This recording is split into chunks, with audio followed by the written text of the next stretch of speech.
Hello, everyone, and welcome to Stars of GalaxShe. Today, we have amongst us a very special star, Catherine Yeow.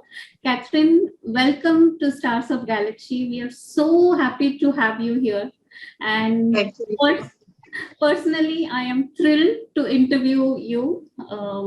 You are a great mentor to me, and I'm absolutely happy that you're here today. Thank you very much for inviting me, Madhuri. So Catherine Yeow is the group business leader for HRnetOne Singapore and Thailand. After spending about 22 years, is it, in this industry? Yes, 22 years. So 22 years across, I think, every specialization and functions. So Catherine's contributions are so instrumental to see where HRnetOne is at the moment. So it's an honor and a privilege to welcome you to Stars of GalaxShe. Catherine, I know you started in chemical and plastic sales. And yes, I did. And then came to HRnetOne. So yes. When you look back at your career journey, did it turn out the way you had expected, or were there some surprises?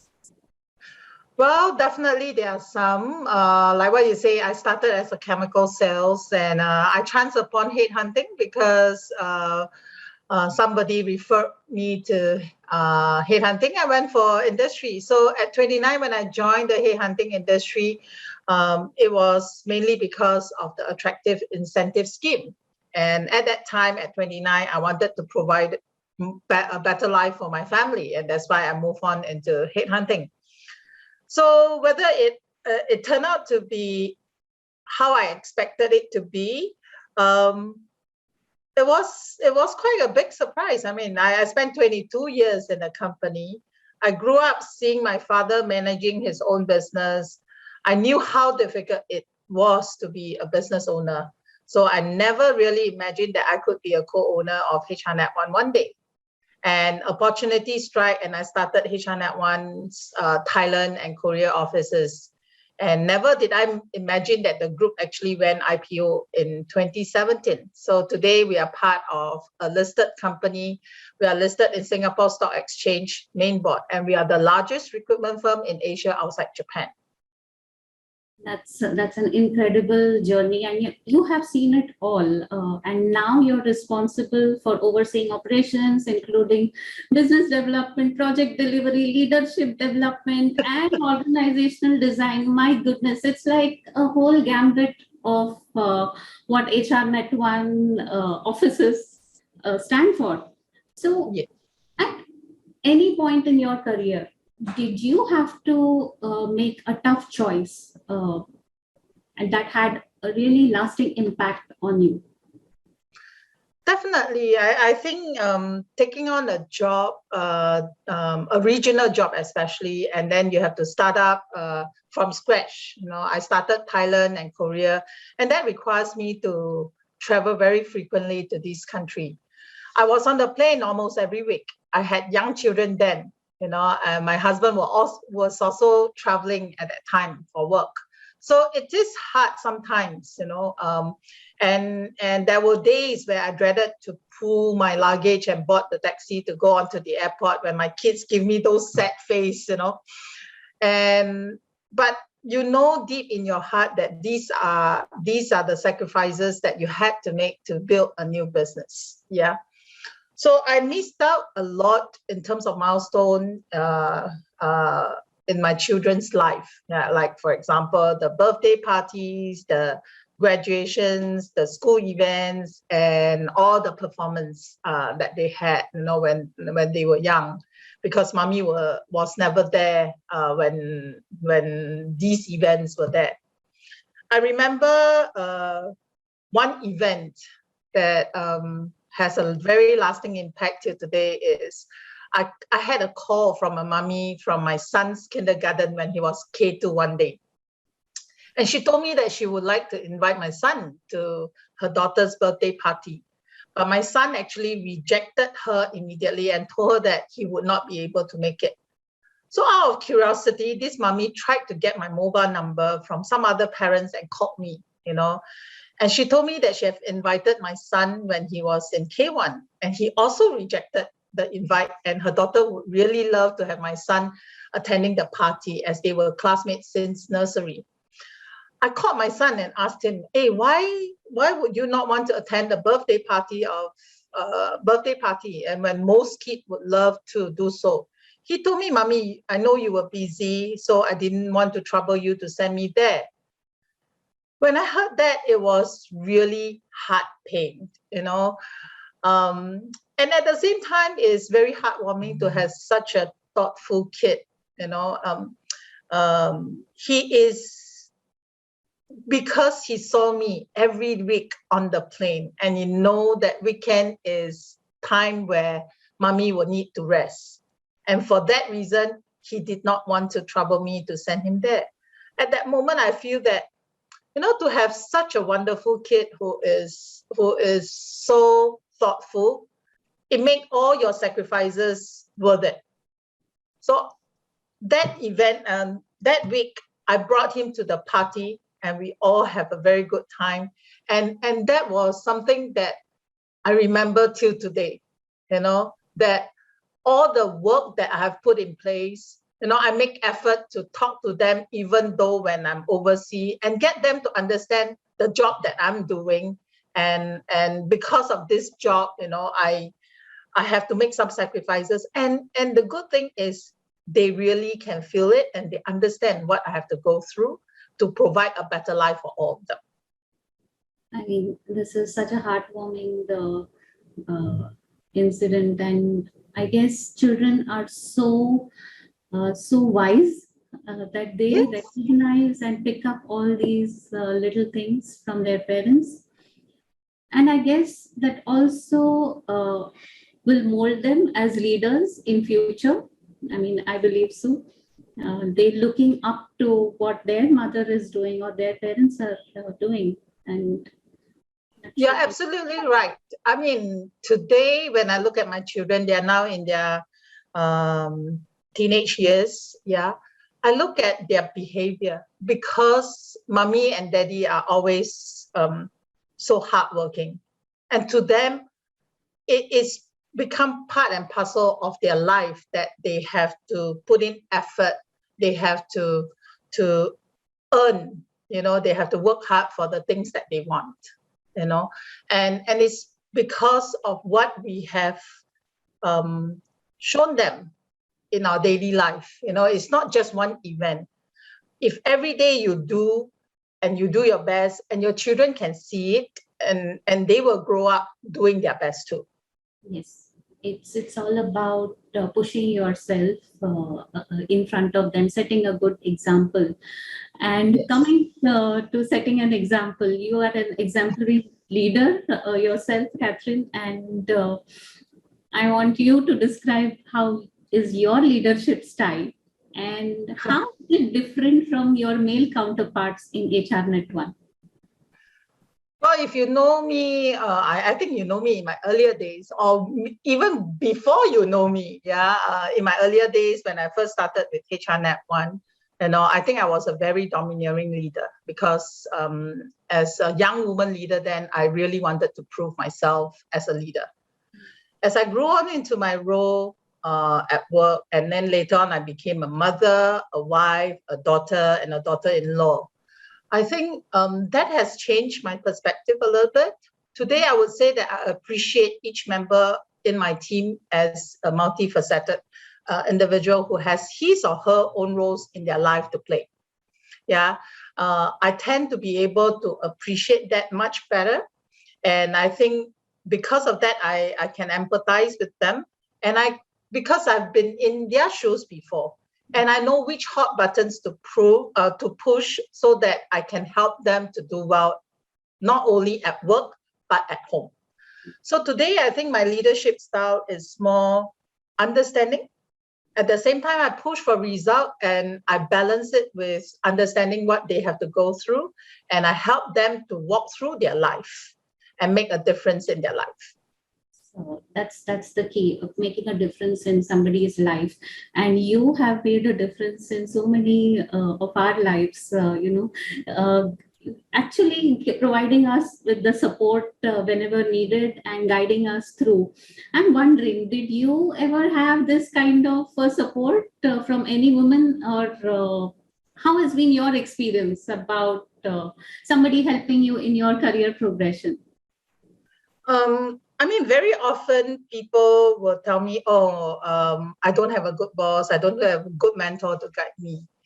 And this is what I always tell my colleagues or people that I work with. I say, if you don't have a good boss or a good mentor to guide you, if you have, you are very lucky and you should be very thankful. But if you don't have a good boss or a good mentor to guide you, you are also very lucky and you should be also very thankful, because when you don't have one, you somehow have to pick up yourself. You have to learn things yourself, and the good thing is these learnings will stay with you. It is just a very different path, but each path will have its own benefit. You just need to understand that. To me, it is the attitude that you have to help you in your own life. It's not the mentor, it's not the sponsor. If you have one, good for you. If you don't have, pick it up yourself. What is important is you must have good learning attitude. Learn from everyone around you. If it is something good, ask yourself, if I want to be like him or her, what should I do? If it's something that is no good that you saw in somebody, remind yourself, I don't want to get there. And so, because you already know what is the consequences if you do the same as what the person did. Yeah. So to me, that is the most important. I learn from everyone, including my kids. Sometimes when they talk to me, then I realize, oh, I'd never thought of this aspect of things. Yeah. So I feel it is more important, to learn from everyone around you. And there's a lot of learning opportunities out there. We just need to have that right attitude to learn from everyone. So amazing. It is. It reminds me of this phrase, good thing, bad thing, no such thing. And yes, whatever happens, you learn from that. Either it's an experience or a memory. So, yes. So good. In spite of all this, all the opportunities being around, all the kinds of support being around, women downsize their own dreams. And I'm wondering, what are your thoughts on that? I think as a woman, we always feel pressured to give up our dreams because of other responsibility, and the society also have kind of expectation on women to do a bigger role or to do the sacrifices most of the time. Yeah. Because we have many roles to fill. Like I said, we are daughters, we are wives, we are mothers, we are daughter-in-law, and we are created to be able to withstand a lot more pain, just like going through childbirth. And these are the proof that shows that women are naturally strong and capable of doing greater things in life. Yeah. So to me, we shouldn't downsize our dreams. In fact, we should give ourselves motivation to do even better, because we are born with that capability. And when we are put to test, our woman power will naturally appear. Just like if something would happen to someone that you love, you will naturally come out with that power to protect them. So to me, not necessarily we should downsize our dreams just because of what society piles upon us. We need to turn this into a motivation factor for us to do even better. Yeah, so true. And I'm wondering on that note, because women are so powerful, that means each of us come with some special energy inside us. So what does connecting with that feminine energy mean to you? Well, to me, that is the power of resilience. Yeah, women, we don't give up that easily. Yeah. We may not have the muscles like the men, but when we are put to test, I feel that we will fight every ounce of our energy that we have to win the battle. Yeah. So we are not afraid of pain. We are not afraid of giving up. You know, if there's something happen, I feel that women are the most resilient human being on earth that will fight all the way through. Absolutely, absolutely. And on the resilience part, or even the go-to thing, I have seen you, jump back into work within days of your of delivering a child. So Oh yes, you remember that. remember, and that has stayed with me. I mean, inspired me in some ways. But it wasn't easy, was it? I mean, balancing your personal life, balancing and leading such a big organization. How did you do it? How was it balancing personal and business life for you? I always tell people it has to start by making sure all these are balanced. Yeah. Why are we talking about work-life balance when you already put life above work, right? So I always tell people that you must put career, your personal life, and your passion all at the same level of importance first. Then you can balance them. Yeah, you will never be able to achieve balance when in the first place they are already imbalanced, right? So when they are balanced, then you could make decision on when to do what, and it will be a very easy decision. So for example, if career and personal life are equally important, if today the business need you and you need to make a trip just to get it done, the decision is very easy. Take a flight, go. Yeah. But if today your family need you for various reasons, and it's a crisis at home and you need to take time off to get it done, then take time off to get it done. Yeah. Because both are on equal standing, both are equally important. You can't give up your career, you can't give up your family, so both are equally important. And when you put both on the same level of importance, then decisions are very easy to make. I love what you said, that put both on the same level and then the decision is easy to make. That will stay with me, Catherine. Thank you for this.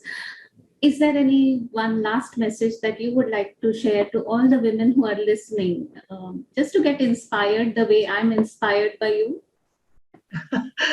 Well, I always tell my children, do your best. Yeah, I think I'm very fortunate. I have 3 kids that are very independent. I mean, mainly because I travel a lot during their younger days. I travel a lot. So they learn to be independent. And I never need to sit down to do spelling with them, to do homework with them, But there's one message that I keep telling them. As long as you do your best, and if you already do 100%, it doesn't matter whether your 100% is somebody else's 60%. Just be accountable yourself, and that is all that matters. Yeah.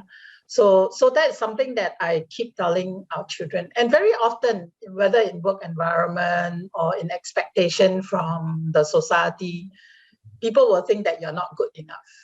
But as long as you have done your best, and it really doesn't matter what other people think, because you're not living for them. And the other message that I wanted to share is, if it is fear that is holding you back, then you are just fighting within yourself. Yeah, it's only natural we have fear, especially when you're going into new ground, when you're doing something different. Yeah, don't be your own limiting factor. Take that first step to try. Yeah, when you take that first step, then you will never know what it might end up with, right? You just need to keep moving forward. Take those chances, take the opportunity that comes along the way for you. Yeah, meet as many people as you can, understand their story, learn from other people's stories. Don't procrastinate, because when you stay at the same spot, you will never get to see where your life will bring you to. Yeah, I mean, now I I have actually passed half a century of my life, then I can say that. Actually, if you look back, if you would not have taken that first step, you won't know that you were ended where you are today. Yeah. There is another, I don't know how many years more. If we keep moving, you will see that you will be going into a different journey along the way. But as long as you keep moving, you will arrive at something that you will be surprised to see. If you don't even move forward, then you will be where you are forever. Yeah. So just keep moving forward. And when you keep moving forward, you will end up have a lot of surprises in your life. Yeah. And you learn from those and you will never regret. This is beautiful. So ladies, whoever is listening, keep moving forward is the message to you, and build that resilience. So there will be surprises on the way, but along the way you can learn from them and grow. That's the most important message. Thank you so much, Catherine. We are so grateful that you spent your afternoon and gave us your wisdom. Thank you so much. Thank you very much for inviting me, and it's always great to have you, as a long-term friend. I mean, we know each other for so long, and very happy to see your progression too. Thank you so much, Catherine. So we are bringing stories on stars of GalaxShe. GalaxShe is the platform where we are hosting these stories with an hope that women get inspired by these stories and do take the first step, like you said. Yes, take the first step and you will see a lot of surprises in your life. Thank you so much. Thank you for listening. And we'll be back next week with more such stories. So stay tuned. Thank you so much. Thank you.